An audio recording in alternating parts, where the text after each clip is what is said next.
प्रश्नावली 8.3 व्यंजकों का गुणन, यानी दो व्यंजक दे रखे उनका अपन को गुणा करना है। प्रश्नावली 8.3 में पहला सवाल 4p गुणा कोष्टक q प्लस r, इसको गुणा करना। देखो 4p को सबसे पहले q से गुणा करेंगे तो ये आ जाएगा 4p और q। 4p को q से गुणा करेंगे 4p और q, फिर 4p को r से गुणा करेंगे चिन्ह प्लस का तो 4p और r। इसी प्रकार ab को गुणा करना है कोष्टक a माइनस b से। ab को a से गुणा करेंगे तो ये हो जाएगा a स्क्वायर b, चिन्ह माइनस का है तो माइनस ab स्क्वायर। इस प्रकार पहले सवाल के दो सवाल हो गए आपके। फिर तीसरा सवाल है, इसका तीसरा सवाल है a प्लस b, इसको गुणा करना है हमको 7a स्क्वायर b स्क्वायर से। तो 7a स्क्वायर b स्क्वायर से a को गुणा करेंगे तो ये आ जाएगा 7a की घात 2, पहले से ये a की हो गई a की घात 3 और b की घात 2 है तो b की घात 2, प्लस का चिन्ह है तो प्लस 7 का 7 a की घात 2 b की घात 2, यहाँ पहले से ये a की और जुड़ जाएगी तो b की घात कितनी हो जाएगी 3। इसी प्रकार इसका चौथा सवाल है, इसका चौथा सवाल है a स्क्वायर माइनस 9, इसको गुणा करना है हमको 4a से। 4a से a स्क्वायर को गुणा करेंगे तो 4a की घात 2 और a कितनी हो जाएगी a की घात 3, चिन्ह माइनस है तो माइनस 9 गुणा 4 करेंगे तो 36 और a। इस प्रकार ये चौथा सवाल हो गया पूरा। फिर है पांचवा सवाल, इसी का पांचवा है pq plus qr plus rp, इसको गुणा करना है हमको 0 से। किससे गुणा करना है इसको 0 से। अब किसी भी संख्या को हम 0 से गुणा करेंगे तो 0 ही होता है। देखो 0 से इसको गुणा करेंगे pq को तो 0 आएगा, इससे इसको गुणा करेंगे तब भी 0 और इसको गुणा करेंगे तब भी 0, तो इसका उत्तर कितना आएगा 0। इसका उत्तर कितना आएगा 0। इस प्रकार यह आपका पहला सवाल पूरा। सवाल नंबर 2 में सारणी दे रखी है आपको, एक व्यंजक को दूसरे व्यंजक से गुणा करके और सारणी को पूर्ण करना है। यानी पहला व्यंजक ये दे रखा है और दूसरा दे रखा है b plus c plus d, तो a को b से गुणा करेंगे तब ab प्लस a को c से गुणा करेंगे ac प्लस a को d से गुणा करेंगे a और d। इस प्रकार से इसमें कई सारे व्यंजक दे रखे हैं, उनको आपको गुणा करना है। ये पहला है इसमें सारणी में। फिर दूसरा दे रखा है आपको x प्लस y माइनस के 5, इसको गुणा करना है आपको 5xy से। 5xy से गुणा करेंगे, देखो सबसे पहले x को गुणा करेंगे तो ये हो गया 5x स्क्वायर y, फिर 5xy को y से गुणा करेंगे तो 5xy स्क्वायर, फिर माइनस के 5 को गुणा करेंगे 25x और y। इस प्रकार से प्रथम व्यंजक और द्वितीय व्यंजक को गुणा करते हुए आपको इस सारणी को पूर्ण करना है। ये आपका सवाल नंबर 2 है। सवाल नंबर 2। तीसरा सवाल है, वही गुणा करने हैं इनको आपस में। a की घात 2 गुणा 2 a की घात 22 गुणा 4 a की घात 26।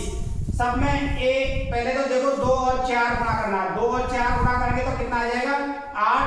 फिर देखो इनमें सब में क्या है a, कितना है a, घात जोड़नी है आपको 2 प्लस 22 प्लस 28 26, 22 प्लस 26, ये पूरी घात जोड़नी है आपको। तो 8 का तो 8 रहेगा, a का 1, इन सबको जोड़ दो 6 2 8, 8 2 10 की 0, 80 की 1, जोड़ दो 4 1 5, तो ये आ जाएगा आपका 8 a की घात 50, 8 a की घात 50। इस प्रकार से ये पहला सवाल है इसमें। फिर दूसरा सवाल दे रखा है आपको 2/3 xy, इसको गुणा करना है आपको -9/10 x की घात 2 और y की घात 2, इससे गुणा करना है। तो सबसे पहले तो ऊपर वाली संख्या ऊपर ये हो जाएगा 2/3 गुणा -9/10, फिर x की घात 2 और 1 ये हो गई तो गुणा x की घात कितनी हो गई ये 3, y की घात 2 और 1 ये है तो y की घात कितनी हो गई ये 3।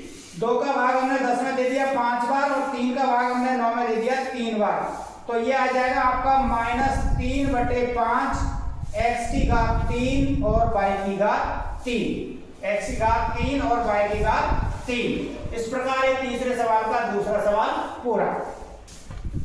तीसरे सवाल का तीसरा सवाल -10/3p 10/3p q की घात 3 गुणा 6/5 p की घात 3 और q।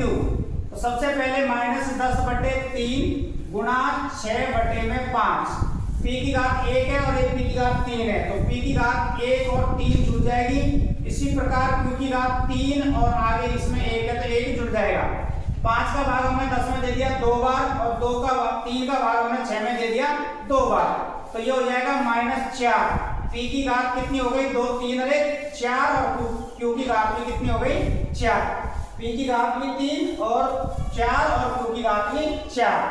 अब ये चौथा सवाल है, इसमें x गुणा x की घात 2 गुणा x की घात 3 गुणा x की घात 4, तो ये हो जाएगा x की घात इसके ऊपर घात 1 है, तो ये हो जाएगा 1 + 2 + 3 + 4, यानी x की घात पूरी जुड़ जाएगी। तो 4 और 3 7 7 तो 9 9 और 1 10, तो उत्तर आ जाएगा x की घात 10, x की घात 10। ये आपका तीसरा सवाल पूरा। सवाल नंबर 4, सवाल नंबर 4 में ये देखा 3x कोष्टक 4x - 5 + 3। तो पहले तो इसको हमको सरल करना है, सरल करते हैं। 3 को 4 से गुणा कर लिया तो 12, x को x से गुणा करेंगे तो x², माइनस का चिन्ह है तो माइनस लगाएंगे, 5 गुणा 3 करेंगे 5 × 15x और आगे प्लस का 3 है तो 3 और बराबर 0। तो पहले तो इसको हमने सरल कर लिया, 12x² - 15x + 3 बराबर 0।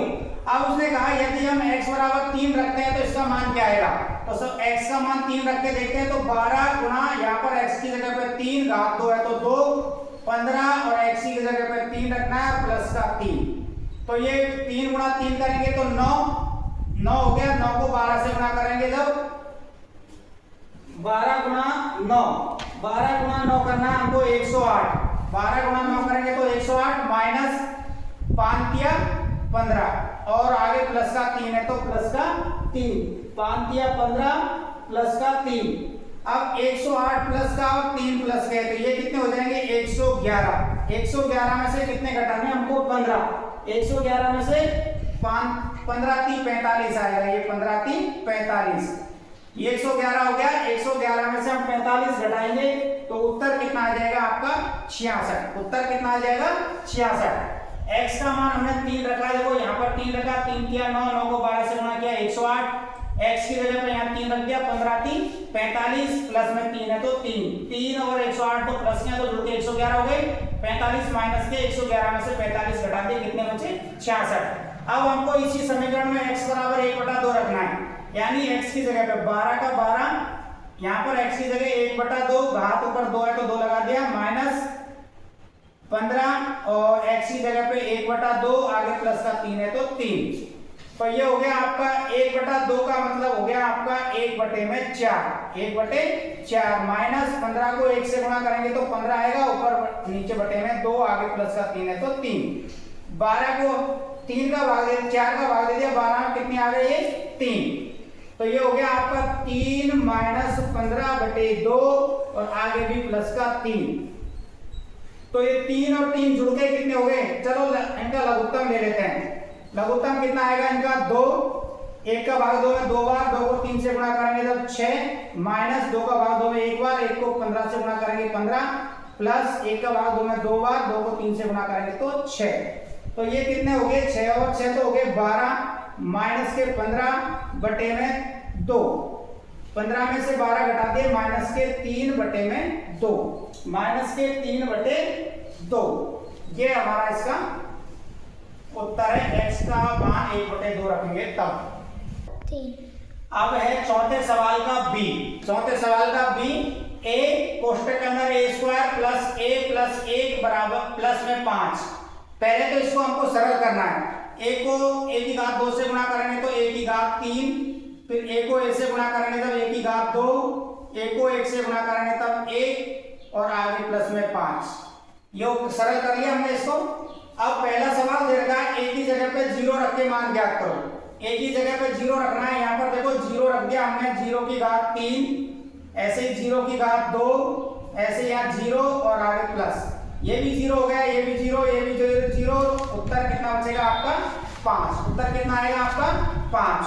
फिर हमको इसी समीकरण में एक की जगह पे 1 रखना है। इस समीकरण में एक की जगह पे 1 रख दिया, 1 की घात 3, 1 की घात 2, 1 और 5। 1 की घात 3 का मतलब 1, 1 की घात 2 का मतलब भी 1, 1 और आगे 5, 5 और 1 6, 1 7 और 1 8।